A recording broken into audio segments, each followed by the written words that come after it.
जय श्री राम। आइए आज सुनते हैं श्री शिव पुराण में दुदुम्बी निहार नामक दैत्य का व्याघ्र रूप से शिव भक्त पर आक्रमण करने का विचार और शिव द्वारा उसका वध। सनत कुमार जी कहते हैं, व्यास जी, अब मैं चंद्रमौली के उस चरित्र का वर्णन करूंगा जिसमें शंकर जी ने दुंदुभि निहार नामक दैत्य को मारा था। तुम सावधान होकर श्रवण करो। दिति पुत्र महाबली हिरण्याक्ष के विष्णु द्वारा मारे जाने पर दिति को बहुत दुख हुआ।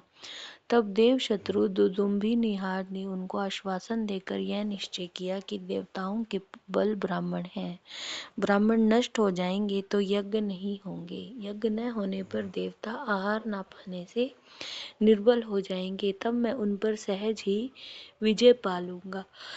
ये विचार कर वह ब्राह्मणों को मारने लगा।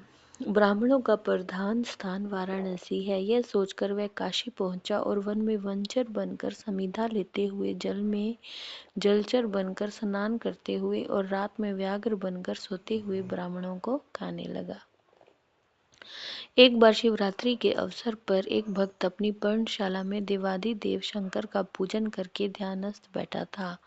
बलाभिमानी दैत्यराज दुंदुभि निहार ने व्याघ्र का रूप धारण करके उसे खा जाने का विचार किया, परंतु वह भक्त दृढ़ चित्त से शिव दर्शन की लालसा लेकर ध्यान में तल्लीन था। इसके लिए उसने पहले से ही मंत्र रूपी अस्त्र का विन्यास कर लिया था। इस कारण वह दैत्य उस पर आक्रमण करने में समर्थ न हो सका।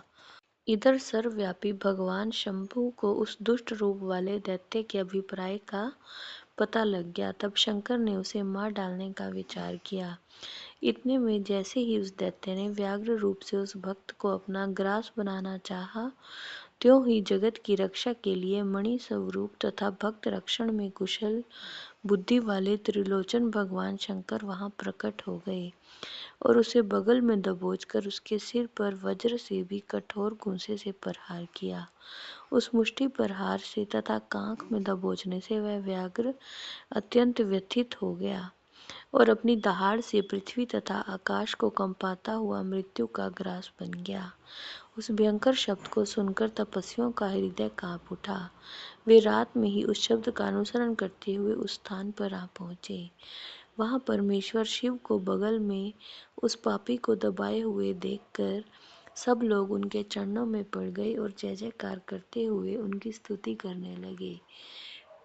फिर महेश्वर ने कहा, जो मनुष्य यहाँ आकर श्रद्धा पूर्वक मेरे इस रूप का दर्शन करेगा, निसंदेह मैं उसके सारे उपद्रवों को नष्ट कर दूंगा। जो मानव मेरे इस चरित्र को सुनकर और हृदय में मेरे शिवलिंग का स्मरण करके संग्राम में प्रवेश करेगा, उसे अवश्य विजय की प्राप्ति होगी।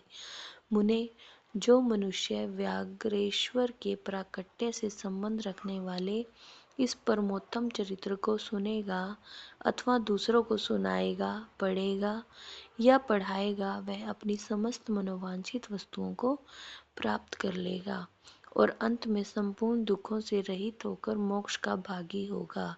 शिव लीला संबंधी अमृतमय अक्षरों से पूर्ण यह अनुपम आख्यान स्वर्ग, यश और आयु को देने वाला तथा पुत्र पौत्र की वृद्धि करने वाला है। जय श्री राम।